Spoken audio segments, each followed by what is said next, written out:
Evening, everyone. Evening. So, yes, we will be discussing uh, the issues around the Northern Ireland Protocol. More from the point of view, obviously, I did a video on that today. More from the point of view of what exactly Rishi Sunak intends to do. Does he want his deal enough? Does he think he can face down the three groups who are clearly going to oppose it? But I'll kick off with a few of the really quick questions in here. Tony started there saying, do I think Sunak's going to try and outpace Labour on Ukraine? He already sort of can because they're in government. All of the support that the UK is providing to Ukraine, is entirely a result of the fact that the Tories are in government. Labour keep trying to make sure they keep up as far as they can. Keir Starmer visited Ukraine himself. In fact, it's one of the reasons why he's not going to be able to make the Munich conference, or he wasn't able to make the Munich meeting, because some planes got cancelled. Obviously, it's not an easy thing to have planes running a reliable service to and from Ukraine. So David Lamb is going to be taking Labour's, or was taking Labour's place there. It's been there now. Does his rhetoric match his actions? No, because Rishi Sunak hasn't actually done anything. The UK has. We've just basically followed America's lead. Or up, I haven't really seen anything that we have done off our own initiative. Rishi Sunak today was saying, we need to do more to help as a country. Well, not as a country, sorry, as a continent, as a world. But ultimately, he has not done anything. The support has been provided effectively by the Defence Secretary, Ben Wallace, in terms of like government involvement. But anyway, a couple of other questions here. It says, or statements, I should say. It says it's been a good week for the Tories. The Sturgeon resignation, Corbyn saga being the main headlines. I mean, the Corbyn thing was in there, of course. It was newsworthy. The Sturgeon's the main thing. It has been a good week for Sunak. Last week was a good week as well because of the Zelensky visit, and I expect the following week to be good as well. Basically, Rishi Sunak is getting a nice little cushion because it's the focus is on other things, and quite rightly. I'm not saying that they're not dead cats by any means, but the focus is away from what he's doing in terms of domestic policy, certainly. And then M saying, am I going to talk about the Northern Ireland Protocol? Yes, I am. Could I talk about what could potentially happen? Well, it's all very strange. I'll get onto some of the other comments before we start to go with that. And then I've got a question. If anyone here is from Northern Ireland, as in lives in Northern Ireland right now, I have a question. But Matthew saying, why did Braverman and Baker from the ERG back Sunak to be leader over Johnson last October? Johnson's ideology is much closer to their beliefs. Well, first of all, Johnson doesn't have an ideology. I mean, he's sort of a libertarian in a way, but only because it's just the easiest philosophy to have when you're lazy and right wing. He doesn't really have political beliefs. That's why he will U-turn so quickly and easily. He's got no firm convictions. In terms of why they back, first of all, remember, not all of the ERG will always act as one. They're not a hive mind. Baker may have backed Sunak because he is worried about losing his seat and therefore his relevance. It's very difficult to tell with Steve Baker because Steve Baker does have an ideology, which he may place above himself, but he may just have been worried about the catastrophic loss of seats at the next election. Suella Braverman is a slightly different case because she auctioned her support. So she backed Rishi Sunak because Rishi Sunak promised to reappoint her to Home Secretary. And her particular ideology, remember, even though the ERG have got views on this, that and the other, and the individual MPs within it do, it's a slightly different focus. Suella Braverman is clearly the anti-immigration line, and as Home Secretary she can influence policy there. So that was obviously her reason for doing so. Boris Johnson may not have appointed her Home Secretary. He may have gone back with Priti Patel, for example. But anyway, it says any deal made in Northern Ireland will most likely mean no executive until election triggered in January. Even then, no guarantee the DUP will play second fiddle to Sinn Féin like now. Well, quite. So also green and red lines are EU proposal, not UK. I mean, it doesn't really matter in many ways. In truth, all negotiations are like this. When you eventually get a settlement, the way a negotiation has to work is you have to allow both sides to look like they've come away as winners. And everyone knows that. No one begrudges them that. At the end of the day, you just want an agreement that is in everyone's interest. But it's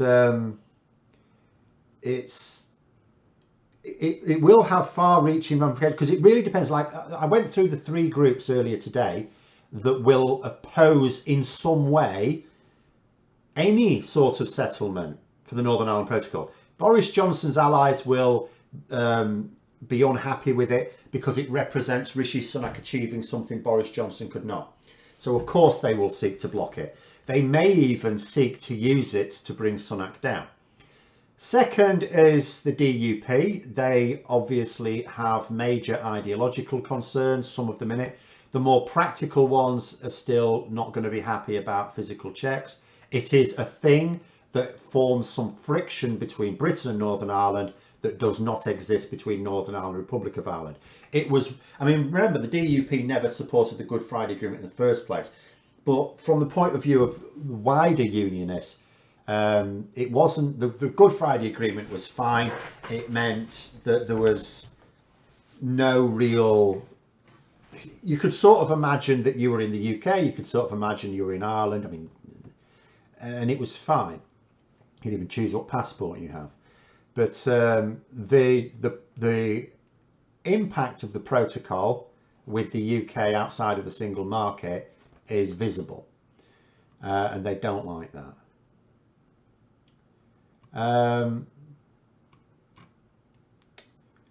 Will the DUP ever agree to any protocol deal?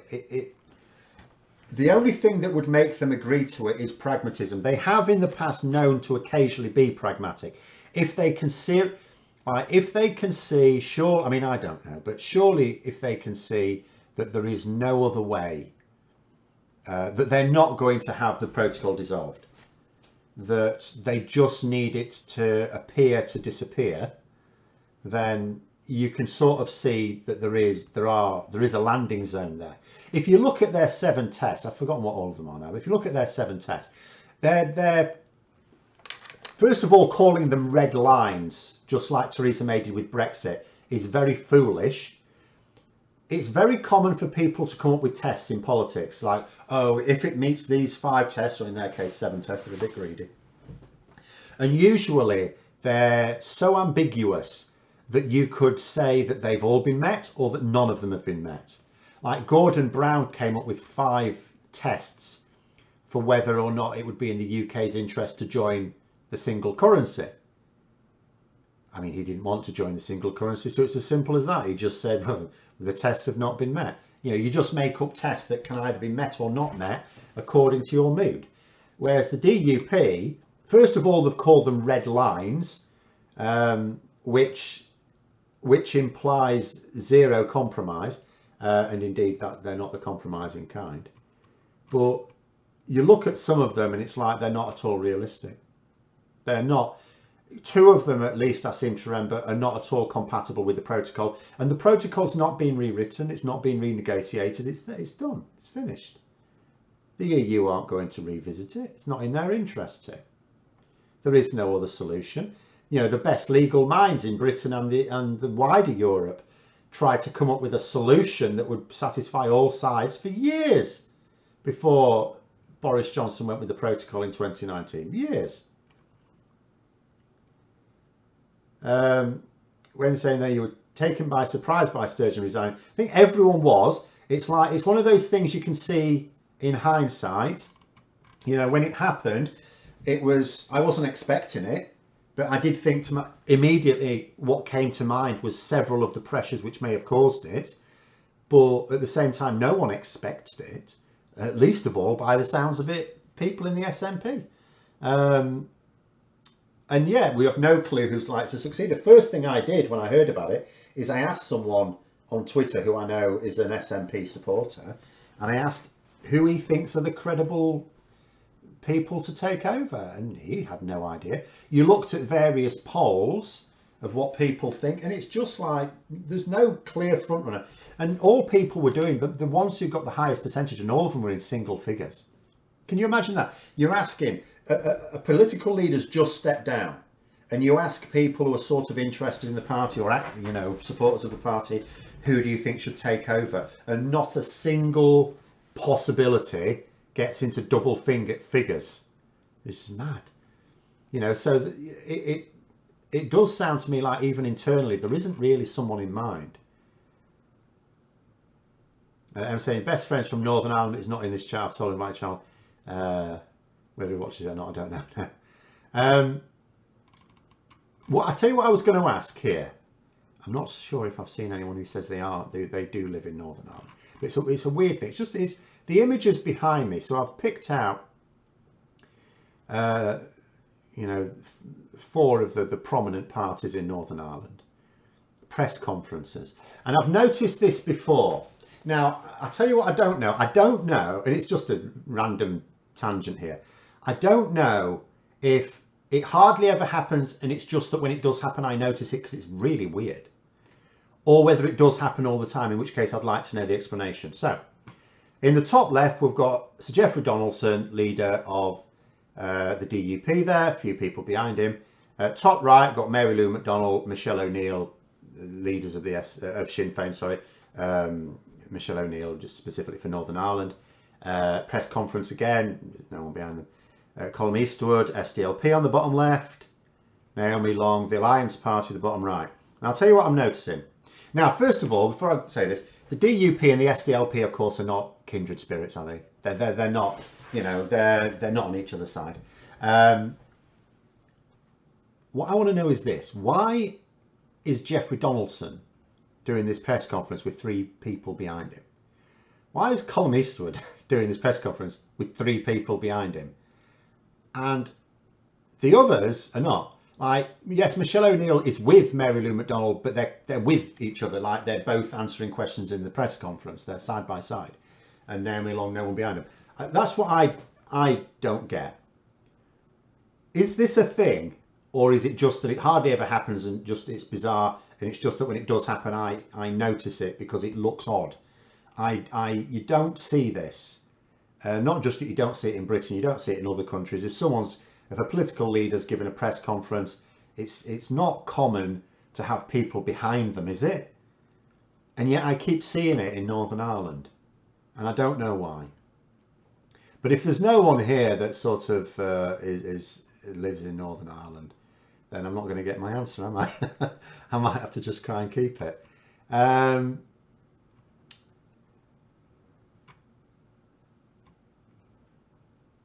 Wendy's saying there, only interested in independence if it gets Scotland back into the EU before the UK, or what's left of the UK. It won't really be the UK, will it? And Sturgeon was a means to an end in that regard. I don't see it. Again, fundamentally, people are still not answering the question of, so I'll just do this really quickly because I've done it so many times before, and I think the Northern Ireland Protocol is very much here and now. I don't know whether the media are just saying it or what. People keep saying now that Sturgeon's resigned, that's probably it for Scottish referendum for like 5 years or something. I think people are just saying that. I don't think there's anything to go on there. But it's you imagine the scenario. So there is a referendum. Granted, the Tories have ruled it out, and granted, Labour have ruled it out. But in reality, that is just because they're both got a mind on their own voters, most of which are in England, or if they are in Scotland, are unionists anyway. So there's going to be one at some point. As long as the polls suggest that there's a credible chance of Scotland voting to leave, of course there has to be one at some point. So let's imagine it takes place, and let's imagine the vote is for independence, and then the independent Scotland wishes to join the EU, so it can apply. It's fine. How does it join the single market along the way? It will get support, of course, but how's it going to do it?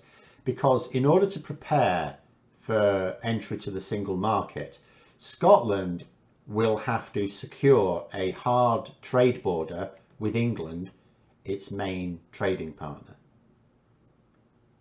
You know, so the same questions that came up about Brexit, how are you going to deal with this, how are you going to deal with that, and the Tories just waved it away and dismissed it as if it wasn't going to be an issue, and we can now see it's an issue. Well, the same issues would be there for an independent Scotland. So until someone's come up with a plan for that, in reality, if the UK broke up, I would be willing to bet that all of the constituent bits of the UK would rejoin the EU at the same time. The only possible exception would be if Northern Ireland split off from the UK. Of course, it's not going to be an independent tiny little state. It would reunify with Ireland, and it would become an EU member by dint of the fact it suddenly joined the Republic of Ireland.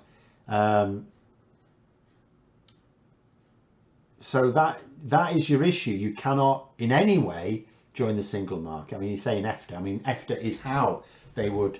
Well, there's two ways, aren't there? You can try and join EFTA, or you can just join the EU. They would try and join the EU, but either way, you cannot be in the single market unless you can secure single market borders. The Northern Ireland got a very generous settlement out of this for the sake of peace in Ireland.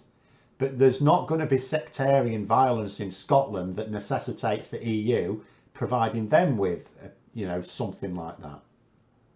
And even then, you'd still have to set up that trade border. But anyway, that's. I'm not going to keep going on about that because, as I say, that is an issue for years. The SNP are even talking about delaying their conference where they discuss their next steps. So, you know, that's kicked into the long grass now with Sturgeon's resignation. The Northern Ireland Protocol is a here and now. We keep being told that there may be an announcement next week. There may not. It may be several weeks. It may be that Rishi Sunak wants to try and get these three hurdles overcome. But, you know, what I'm curious about is Sunak...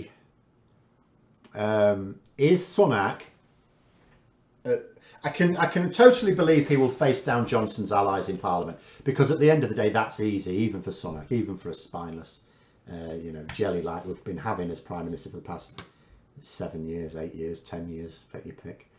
But the ERG are a different prospect, and the DUP, he can face them down. Then it means no Stormont Assembly. That's not great. But then there's no Stormont Assembly now. Does he care? I don't know. Is that Pengelly in the DUP picture? The I really don't know who they are. I'm just curious at the fact that the male political leaders, for some reason, have people behind them. I mean, it's three. I don't know whether it's always three, but it's people behind them, and the female ones don't. And I've noticed this before, and I don't know why it is. Yes, but someone mentioned Hadrian's Wall there. Hadrian's Wall isn't actually the border between Scotland and England. It is actually just in England. It's not really much of a fortification either. It was just, I think it was just, I don't know, I'm not a historian. I suspect it was just a line to tell the centurions where to patrol, rather than any sort of fortification.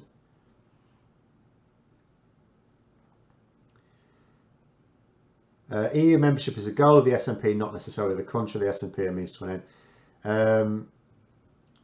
But again, to join the EU, you have to join the single market. And that would require, I mean, for many countries, it's relatively straightforward, because either there already is a trade border with a non-EU member, or they're already in fact, let's be honest, almost all of Europe is now in the single market. Almost all of it. So Scotland would have a particular problem. But anyway, I'm not going to keep getting distracted there.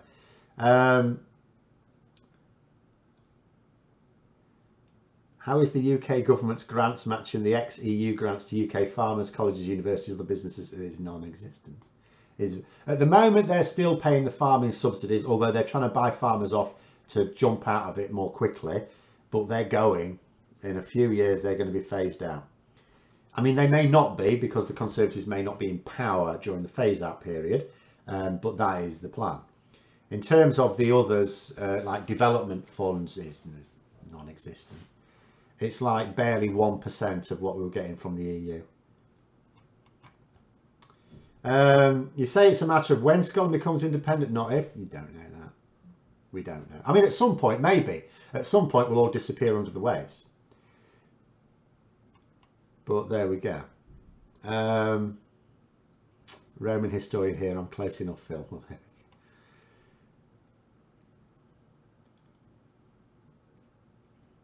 Let's have a look.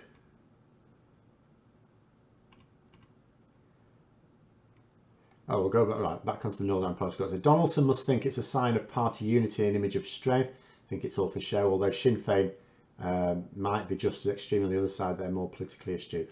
Well, at the moment they are. I mean, again, how politically astute a party is very much down to the leader at the time, isn't it? At the end of the day. You can argue all of them have a showing in Stormont. All of them win seats in elections. 3 of them quite a few seats. So they're all, you know, politically canny to a degree. How does Stormont power sharing work if one of the 2 largest parties is neutral? So if the alliance, so let's say there were another election and the Alliance Party became the 2nd largest party, it would look mighty odd, but they would have no part in the executive.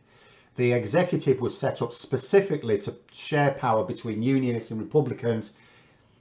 It wasn't necessarily predicted, although surely it would have been at some point, but at the time they were just trying to get it over the line. It wasn't necessarily considered what would happen if non-sectarian parties rose to prominence. Even though non-sectarian parties rising to prominence is a sign of a democracy increasing in health.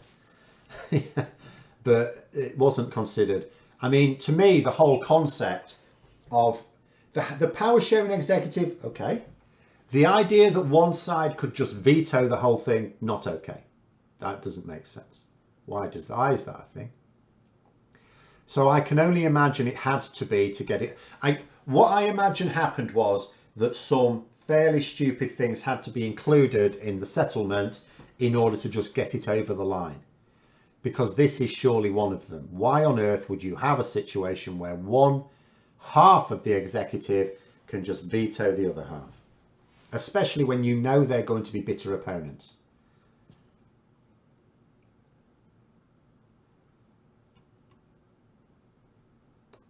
So yeah, the Alliance Party will never be part of the executive unless Stormont is reformed. I mean, what I would say is, so let's just try and imagine a bizarre future. And I don't imagine this will be a future. So whether or not Rishi Sunak agrees a deal or not on the Northern Ireland Protocol, I'll tell you what he's not going to do. He's not going to actually just dissolve the protocol and trigger a trade war. That's not what he's going to do. So the DUP, if they stick to their lines, are not going to reform the executive this side of the Westminster general election. That is close to certain. So then Labour win. Labour come to power. They're certainly not going to. In fact, you know, just for good show, they may just repeal the Northern Ireland Protocol bill if it's even passed, which I guess it will be by then. They'll just say, we're not having this, delete it. Gone. So what do the DUP do then? Do they say, well, and Labour, of course, will come to an agreement with or without the DUP. Do the DUP continue to boycott power sharing?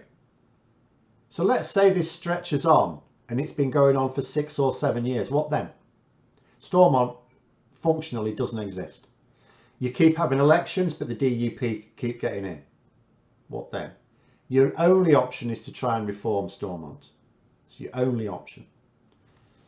Either the way the elections are carried out or the way power sharing works. Power sharing is maybe the tightest.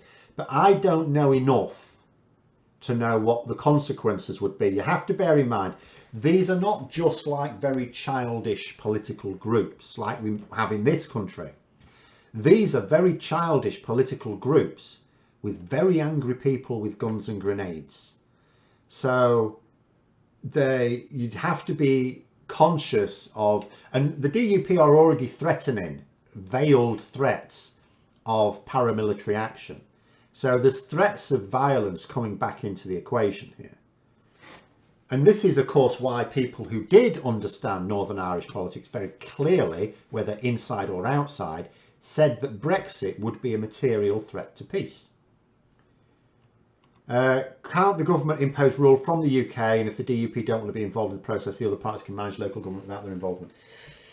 See, here's the thing. The DUP won't mind that at all, because, again, they want to be ruled by London. You know, they want to be. That doesn't bother them. You could argue it might bother Sinn Féin to a degree, but it really wouldn't bother the DUP. They don't really want power. They just don't want people in Ireland to have power. They are really like the Tories, aren't they? The Tories don't win elections so that they can govern. They win it so no one else can govern.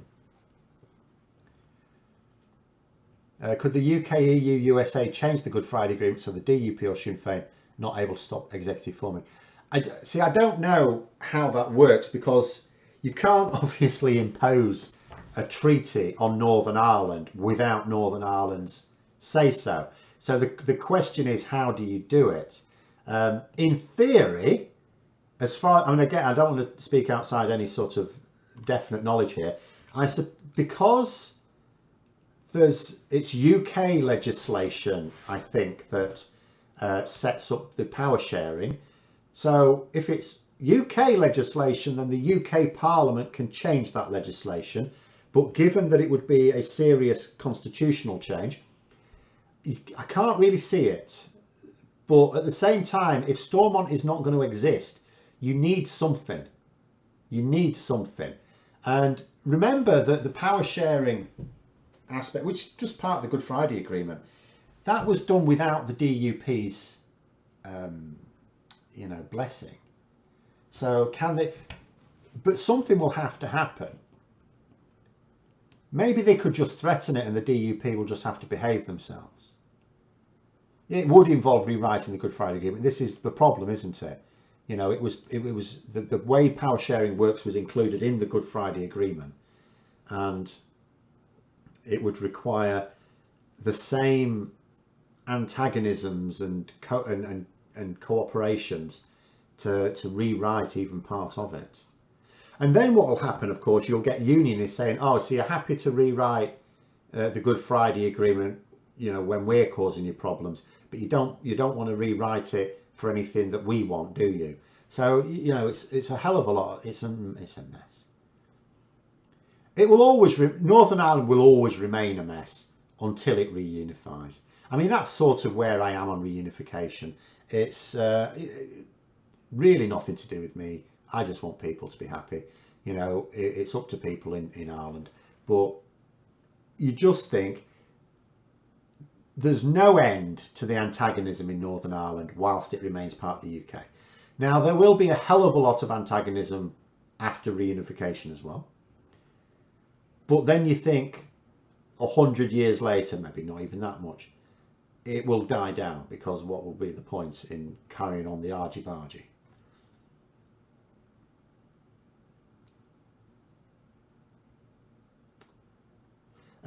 When you say, I don't know if the other Scots here feel the same, we never had the troubles north of the border. Part of the issue will be, of course, that Scotland, I was going to say Scotland wasn't invaded by England. We invaded each other quite well, not that regularly, but we did invade each other a bit.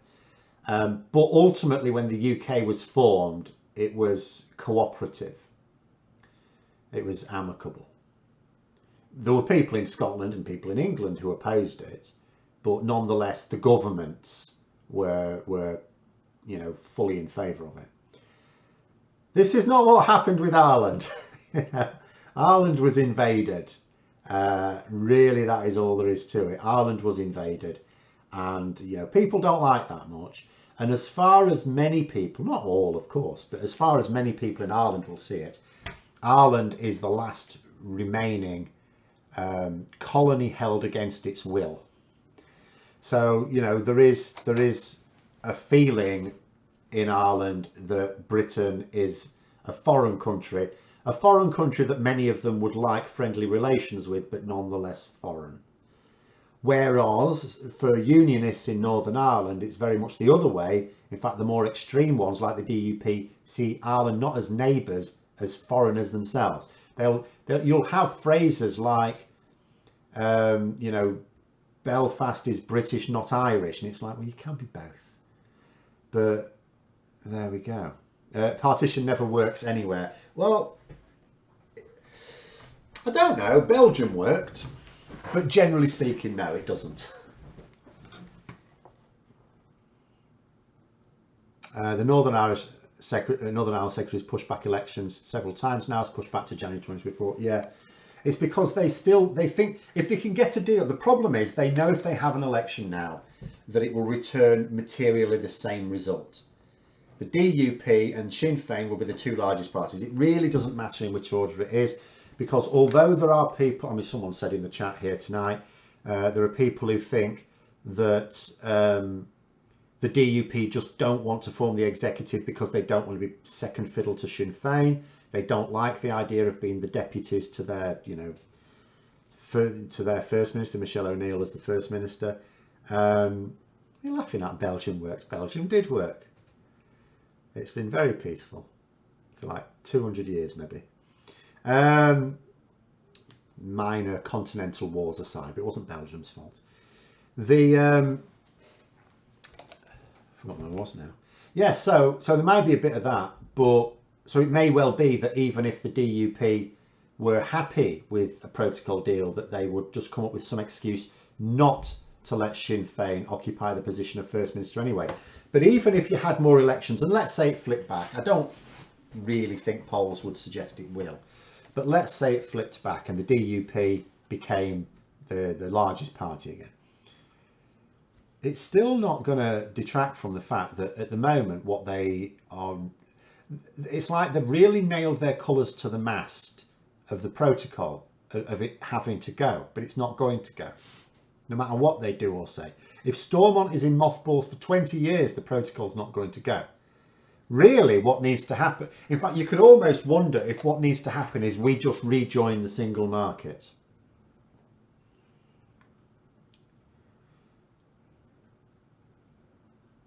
Well, Phil's saying the day it was signed by the nobles with no input from the people. It was several hundred years ago. In what country? In what country was anything not decided by the nobles? There was no serious democracy anywhere at the time. So of course it was signed by the nobles. Of course they didn't refer to the people. The people were peasants. No one referred to the people back then. What are the more sensible unionist party that could be alternative to the DUP in the future? Well, not the TUV, they're even more extreme. The UUP really is the only other game in town, but they are at the moment like a rabbit caught in headlights. It sort of surprised me a little. There'll be some people saying it shouldn't have done, but it surprised me a little that the Ulster Unionist Party did not try and take a completely different tack. I don't understand how they thought that standing in the shadow of the DUP was going to help them reassert themselves as the main unionist party.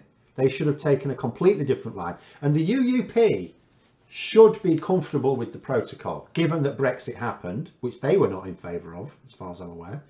They should have been comfortable. Well, some of them will have been. They should have been comfortable. You say time for Theresa May's backstop to return. Can't. It's too late. We've left the single market. Like, if there was the political will, as far as I know, there's no major barrier to negotiating the customs union, but that is not the real issue here. It's the single market. It's the standards issue. We cannot just join the single market. Interestingly, I had a debate with someone about it on Max and Alex's channel. It will be coming out sometime next week. I'll keep you posted when I find out. Where the other guy was insistent we are just never going to be able to rejoin the single market unless we rejoin the EU as well. I don't hold to that, largely because no one in the EU holds to that. But there are difficulties. There is no process for joining the single market. It doesn't matter that we were just in it a few years ago. There is no process for joining the single market without joining the EU. So there would have to be one invented, and that would require an awful lot of negotiating with everyone in Europe, because almost everyone else in Europe is in the single market. So they're all stakeholders. So you have to convince everyone that it's in their interests for the UK to rejoin the single market. And you can try all sorts of things. You can try and say, well, this is really about peace. It's moral arguments only work if you can trap a politician in them. You can try and use the economic arguments, but it's not always in everyone's economic interests. If we rejoin the single market, do I think Theresa May's backstop would be a solution? Well, no, because if we rejoin the single market, why would we do that just to re-implement the backstop? All the backstop was a statement of intent to leave the single market when we had a solution for Northern Ireland, which may have happened at some point in the future. They talk about technology. You don't know what's going to happen in 20 years' time. But in the here and now, there was no solution, which is why the ERG wouldn't go with it, because they knew, even though Jacob Rees-Mogg talked about technical, these technological solutions, it's like, so why wouldn't you agree to the backstop then? Oh, it's because the EU would be difficult about it, would they really? So, you don't join the single market just to then leave it again, but under slightly different conditions. If we rejoin the single market, it's because we're sick of having no tomatoes in Tesco. Really, that's it. Phil, what about the constitutional peasants? There were no such things. You either, even if you're going back 300 years, even if you owned land, you didn't necessarily have a massive say in affairs, but you would have had some, and not many owned land.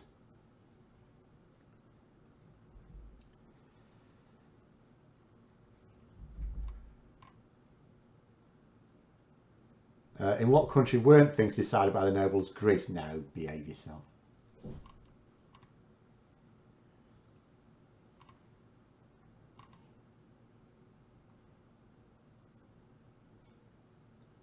The backstop was a good idea. We had unfettered access to the single market for goods without obligations on free movement or fisheries. Not really. Not really. If you're going to be a part of the single market, you're still going to accept freedom of movement. My issue with the freedom of movement objections are that the Brexiteers aren't even complaining.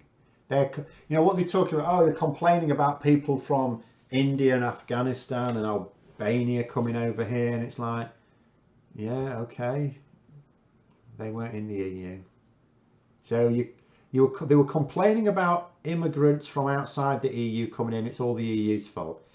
And now that we're out of the EU, there's even more coming, according to them anyway. And it's certainly more visible.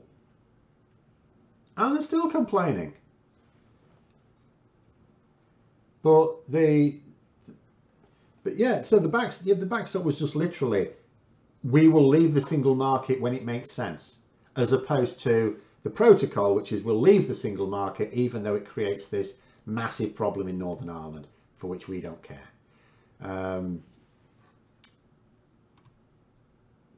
But there is no end to it, I think, without rejoining the single market.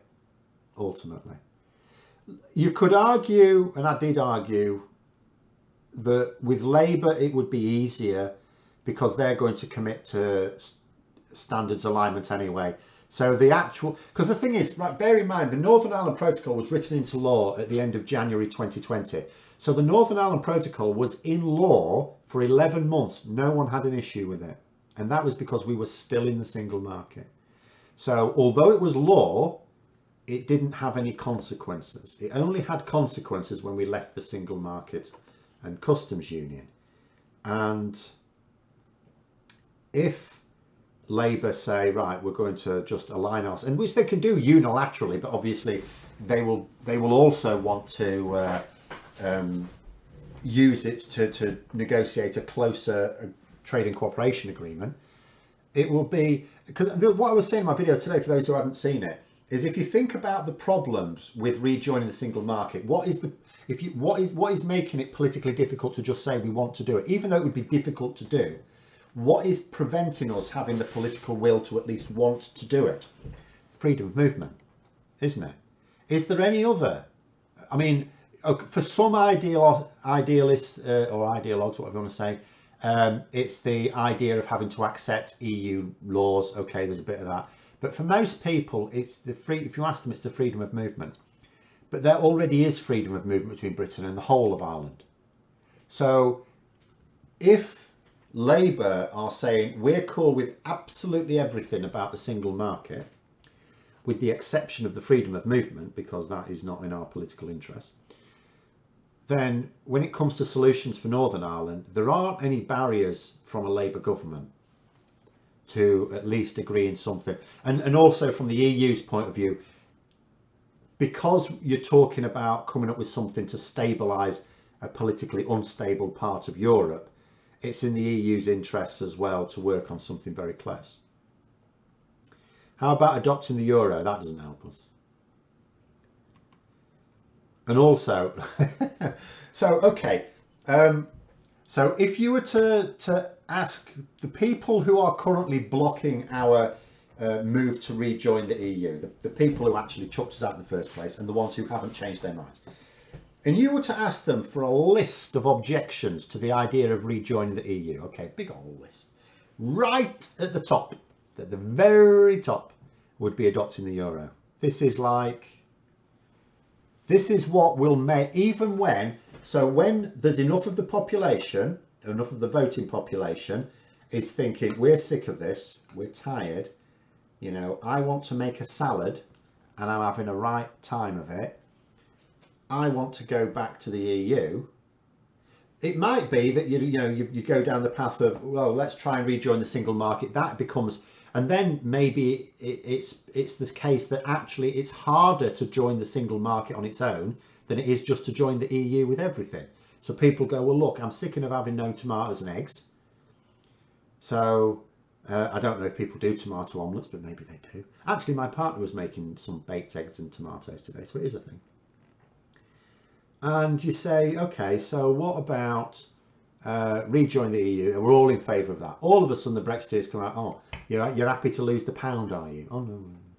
Why would we lose the pound? We still have the pound. What's going on here? Because most people, all these people in the polls that are going, oh, we should rejoin the EU, most of them don't know what's involved. If the UK joined the single market, that would quell a lot of tension in Scotland as well. I should think it will everywhere. It's a right arsehole. I mean, there'll still be customs controls, which is also a pain. This is why I don't understand why we can't just say, why don't we just agree the customs union? There must be some good, there must be a reason. It must be pissing voters off, but I just don't understand why. You know, the fact that Labour and the Conservatives are both dead against it at the moment anyway, tells me that, you know, key voters must be dead against it. But why? Oh, so it stops us doing our trade deals. Our trade deals are shit. It's like they're crap. And it's a pain in the arse dealing with customs declarations. I think the backstop was customs union only. No, it wasn't. It wasn't.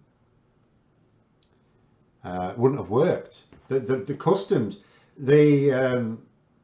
it's the single market that imposes the most visible, the leaving the single market that imposes the most visible checks.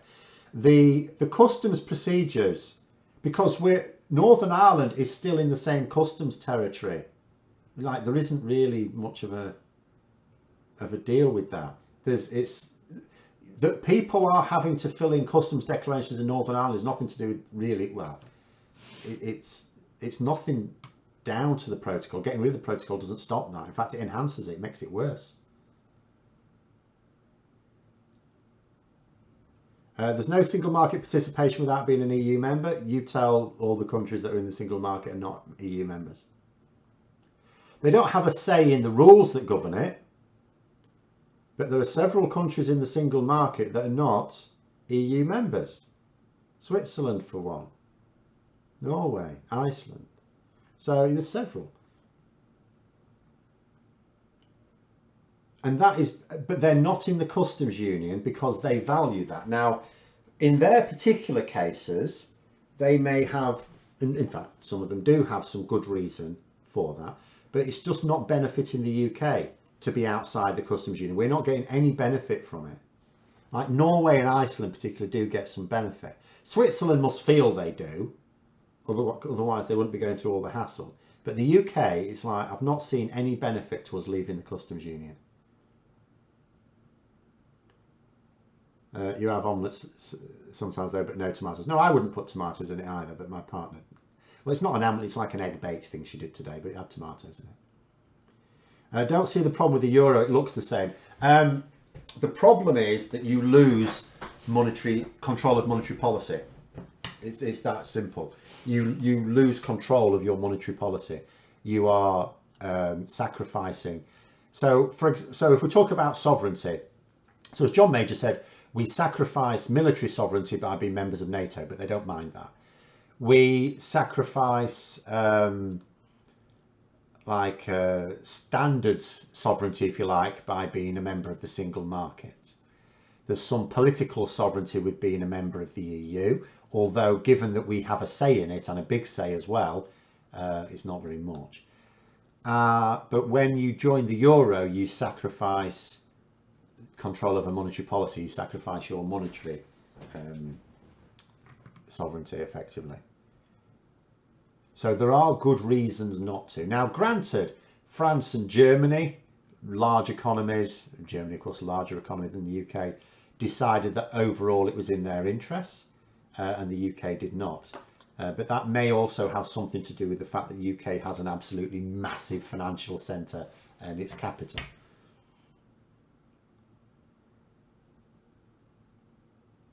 Those are EFTA members, and EFTA won't entertain the UK as a member. No, of course not. It'd be ridiculous.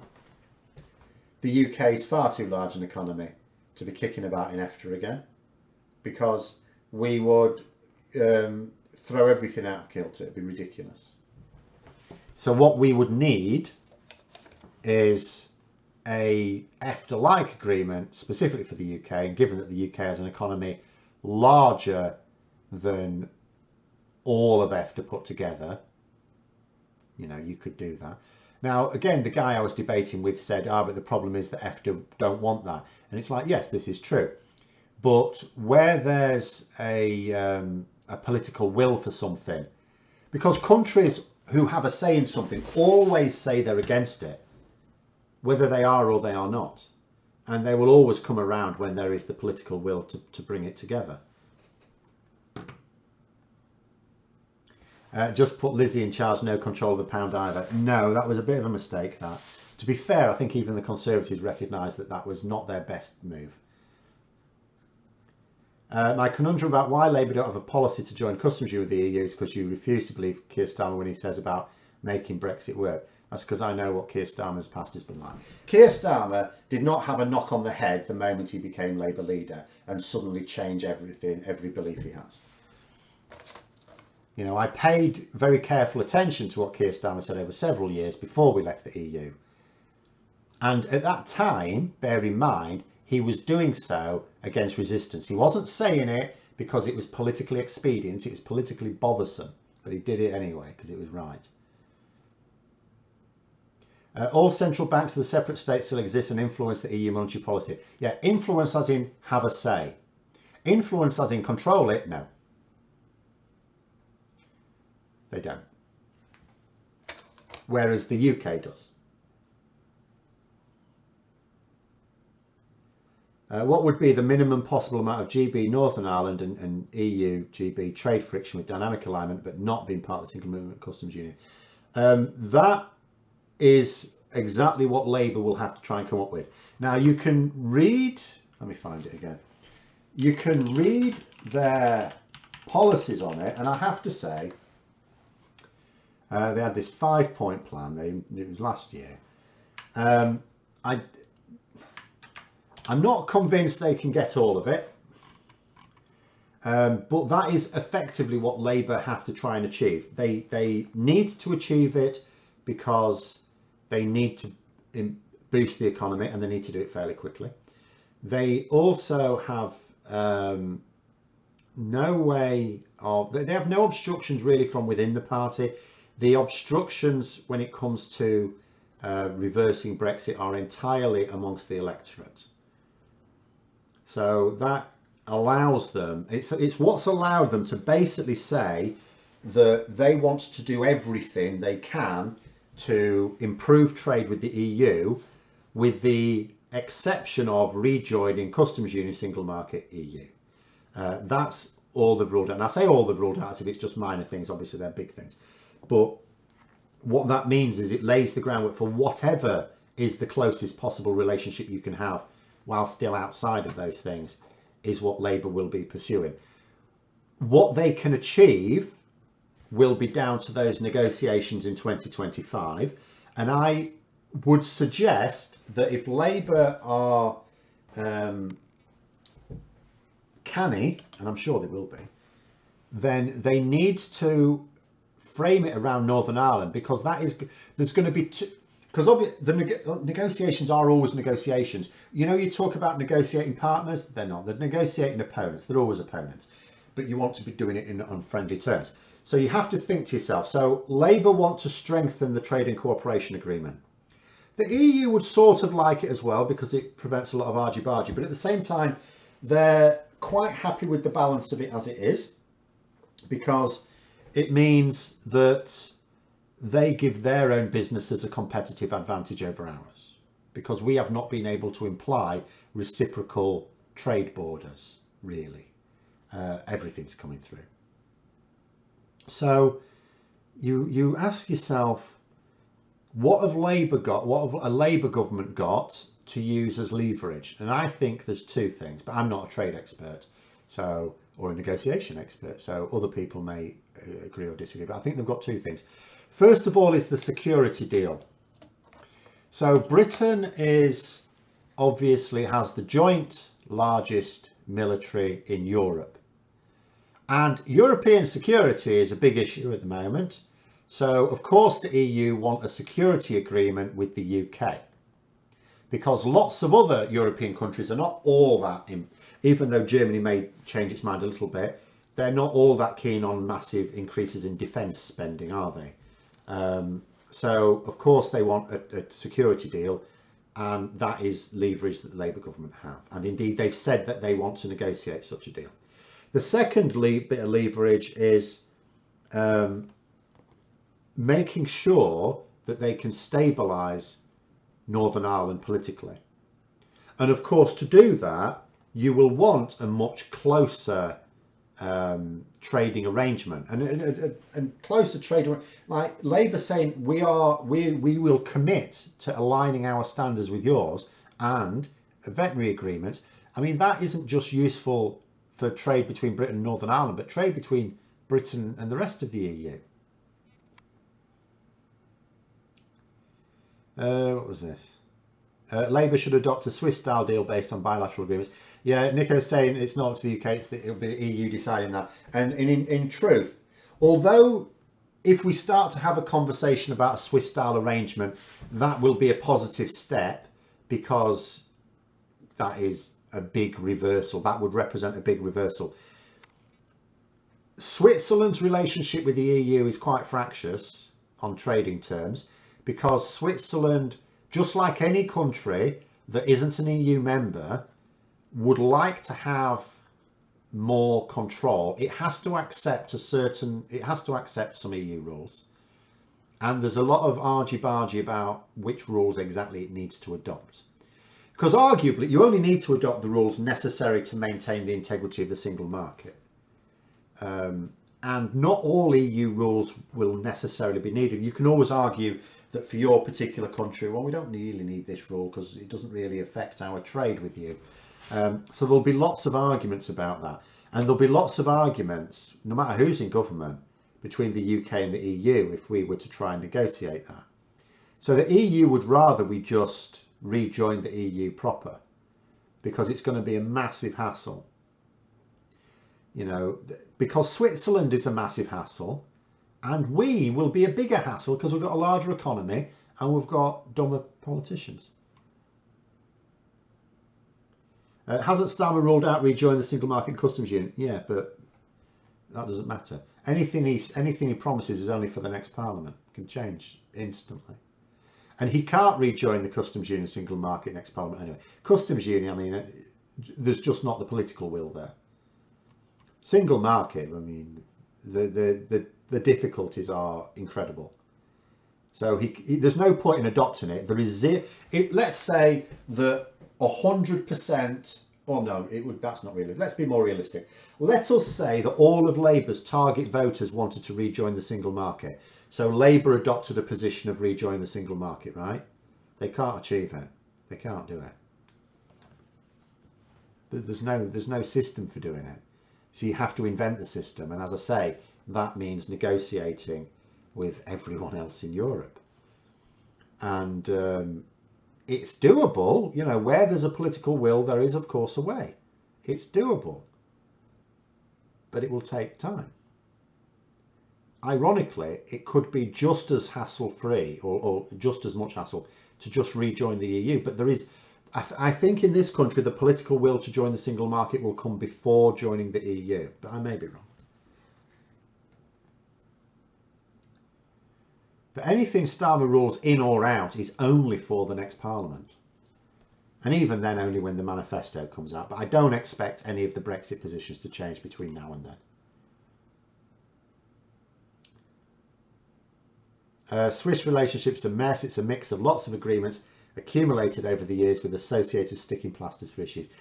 Yeah, well, yes. And the same is going, see, the thing is, the same is going to apply. Regardless, the same is going to apply for the UK. Not just for Northern Ireland either, because this is what is going to have to happen.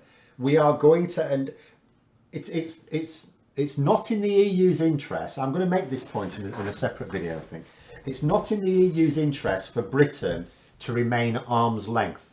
The only reason we're at arm's length now is nothing to do with the EU. It's because of our government. Think about it this way.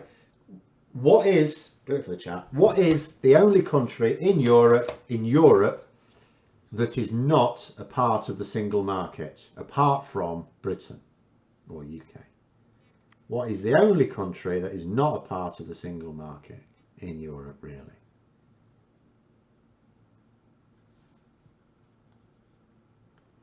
Does the single market really cover all services? I thought that was never completed. Well, it sort of has to, because how well legislated it is for all of them, I don't know.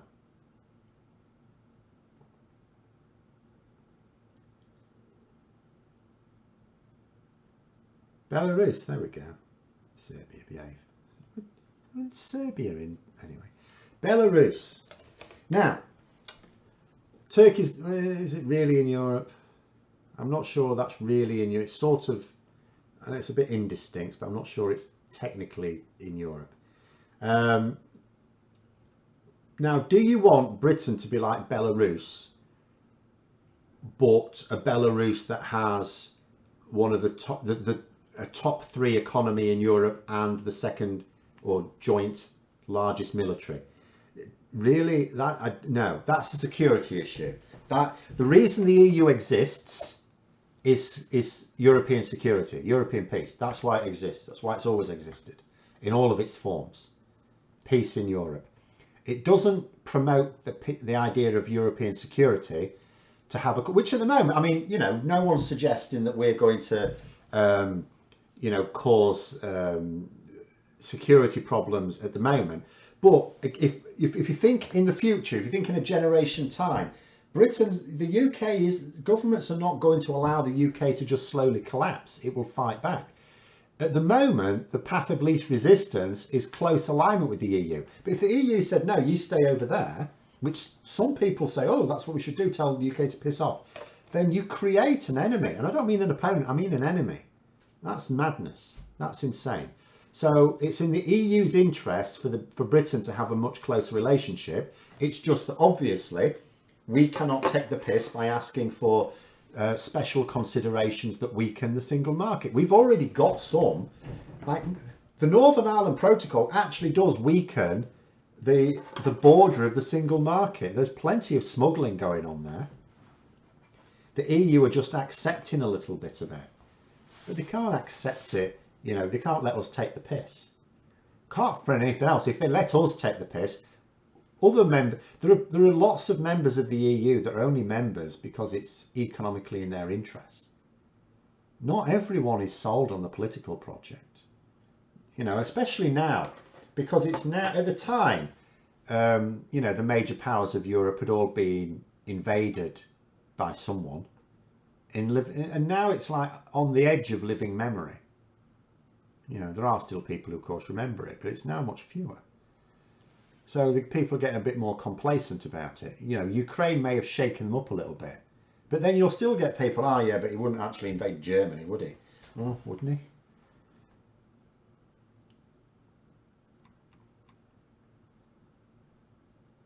Will an EU defence pact overtake NATO? Well, there's no point in having both, and I don't know what may happen there. Like, ultimately, I'm not sure where I see a European defence pact really going, because everyone knows that European security is basically provided by the United States. And it's not right. I mean, Donald Trump, the only thing he ever said that I agreed with was that Europe should take more responsibility for defence, which we should. As a continent, we should. We're too reliant on the United States.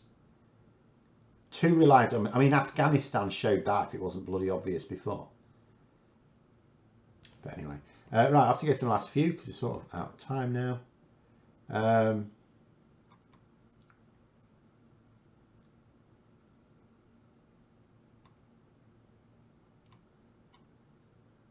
1% of Turkey's in Europe. Well, that's what I thought. It's sort of, but anyway, in terms of what is definitely in Europe, Belarus, and as I say, what the last thing the EU need is for Britain to become a big Belarus. Especially when Russia's already got its claws into us.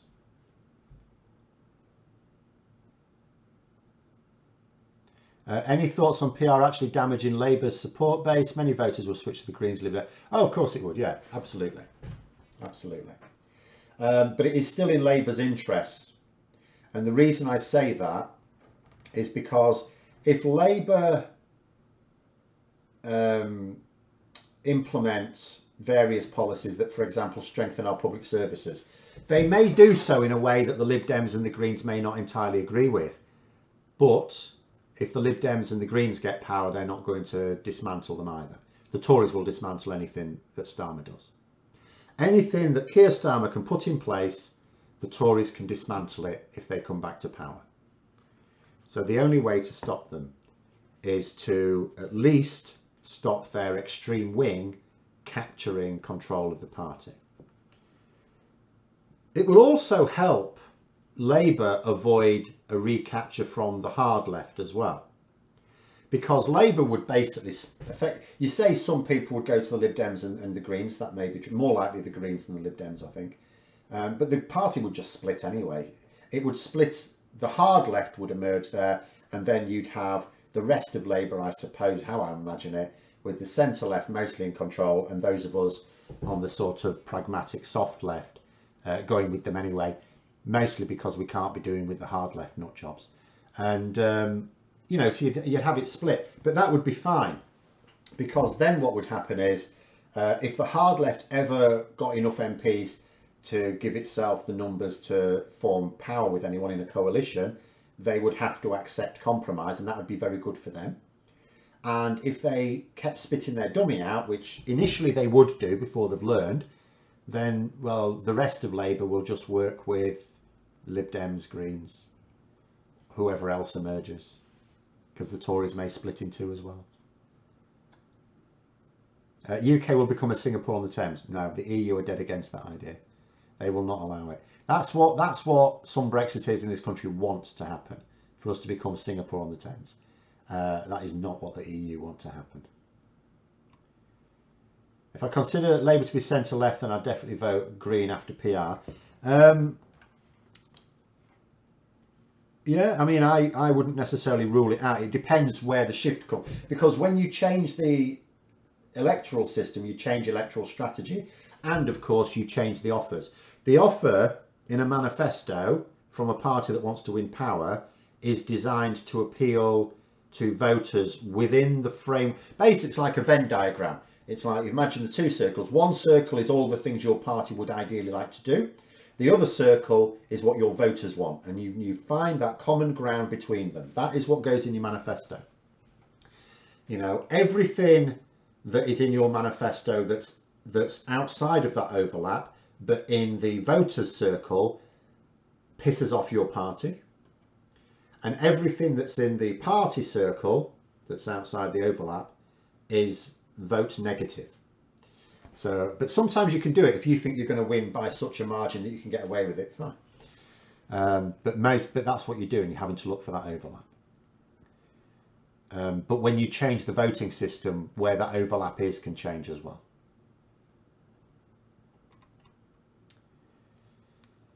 Keir Starmer can't easily undelete 4,000 or so retained EU laws, or could it? I don't know. I've not seen. I would imagine not. But I don't really know. In all honesty, I've not seen anyone who's an expert say so. And say I don't consider myself centrist in any way, shape, or form. I'm not centrist at all. In fact, just really quickly, I know we're going over a bit. Let me see if I can find something. Where might I have put it? Let me just try and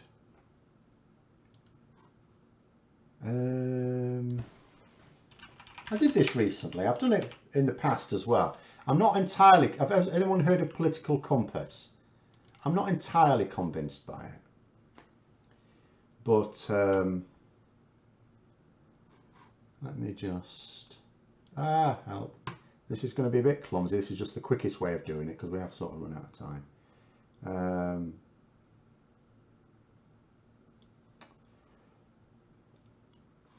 So that's what I did on myself. There are things that are not quite right with it, but it has me. Just the red dot there. Oh, it's gone underneath. But that's, you know, it's the. So in actual fact, I don't think it's quite right. I would put myself much further up the social scale than it is. I don't think I'm that liberal. But yeah. But if Labour were to adopt a manifesto that is where I am on the scale, it will not get elected. There's zero chance of being elected.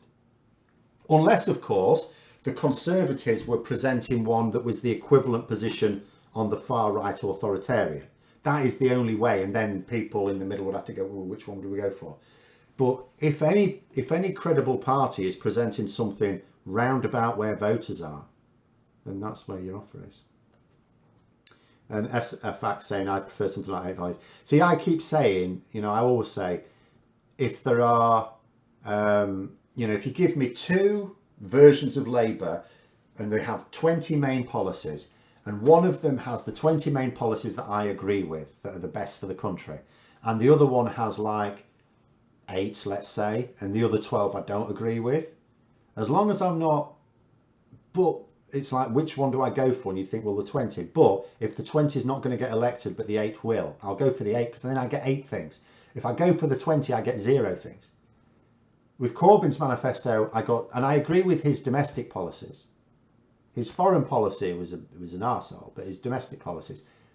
But I wasn't getting any. I've not got any of it. I didn't get anything. Whereas with Keir Starmer, with Tony Blair's first of all manifesto, I didn't get everything I wanted. I got some of what I wanted.